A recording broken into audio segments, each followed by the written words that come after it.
Life Audio.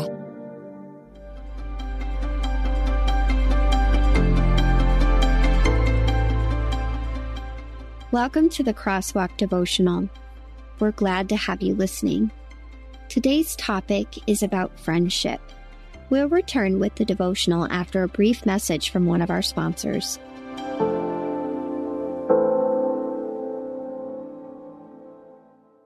This episode is brought to you by He Gets Us, a nationwide campaign all about raising the respect and relevance of Jesus. Did you see the Super Bowl ads about Jesus? Are you wondering how you can get involved?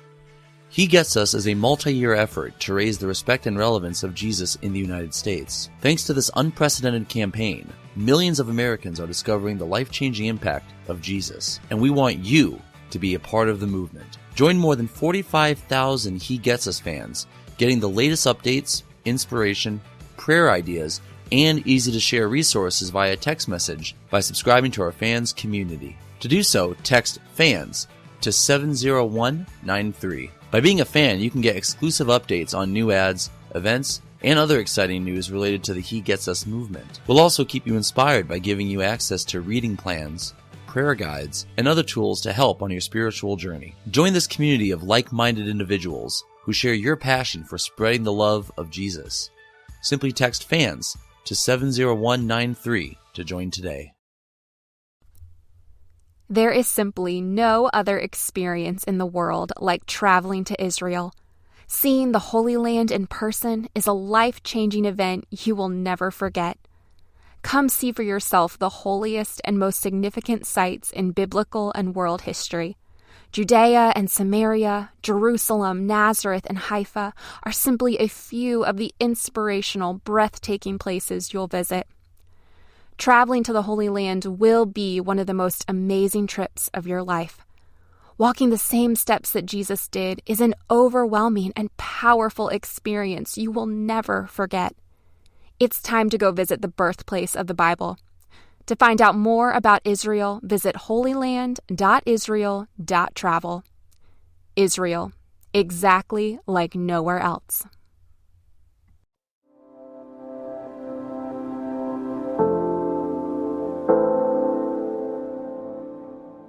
Making Friendships a Priority. Written and read by Emily Rose Massey. Two are better than one, because they have a good reward for their labor. For if they fall, one will lift up his companion. Ecclesiastes 4, verse 9. Have you ever heard a statistic that just seemed to leave an imprint on your heart?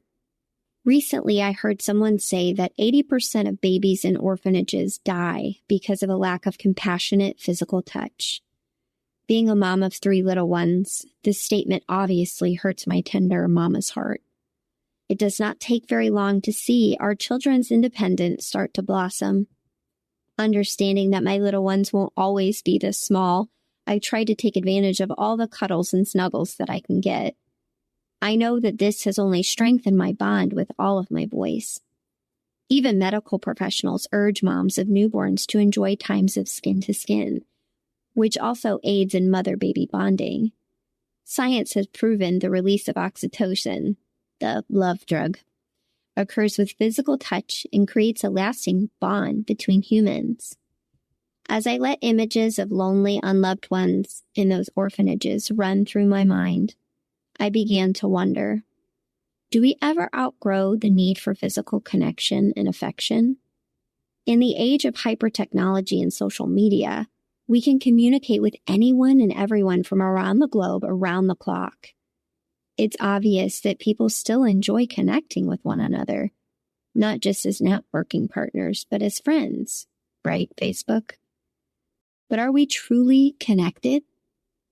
Ecclesiastes 4 verses 9 through 12 tells us the value of a friend.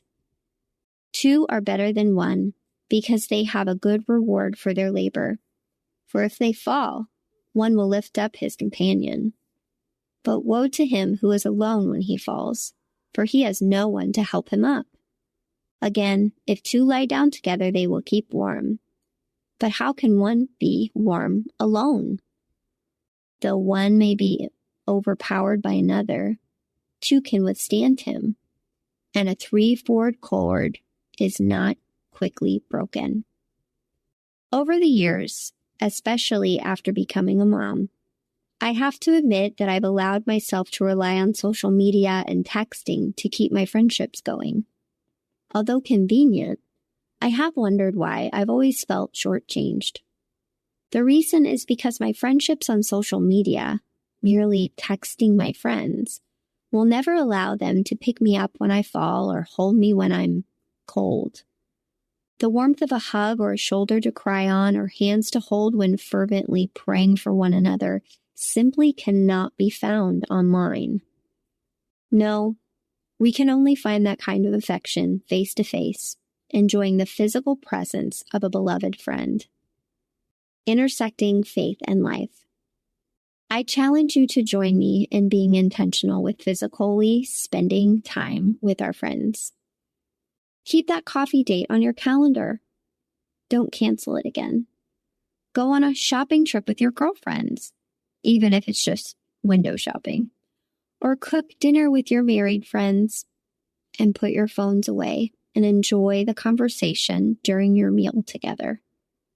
If a friend lives long distance, book a flight to visit them for the weekend. It's easy to say we don't have time. Well, it's time to invest in our friendships and see them flourish into a lasting bond that could last a lifetime, all for God's glory. And that reminds me of another statistic I heard, one worth striving for. If a friendship lasts longer than 7 years, psychologists say it will last a lifetime. Let's make it a priority to cultivate those types of long-lasting friendships. Not just those we connect with on social media, but those who we can physically connect with on our journey as we grow older alongside one another, walking hand in hand and holding each other up when we are weak as we seek to follow Christ together. Let's be those kinds of friends. Further reading. 1 Thessalonians 5, verse 11, Proverbs 18, verse 24, 1 Peter 4, verses 8 through 10. The Crosswalk Devotional is a production of Life Audio and Salem Media. If you liked what you heard today, please take a second to rate and review this podcast in your favorite podcast app so that more listeners like you can find the show. For more faith-filled, inspirational podcasts, visit us at lifeaudio.com.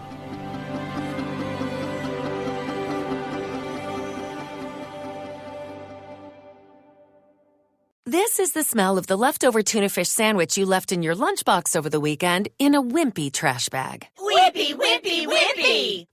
Blech! And this is the smell of that same sandwich in a hefty, ultra-strong trash bag. Hefty, hefty, hefty!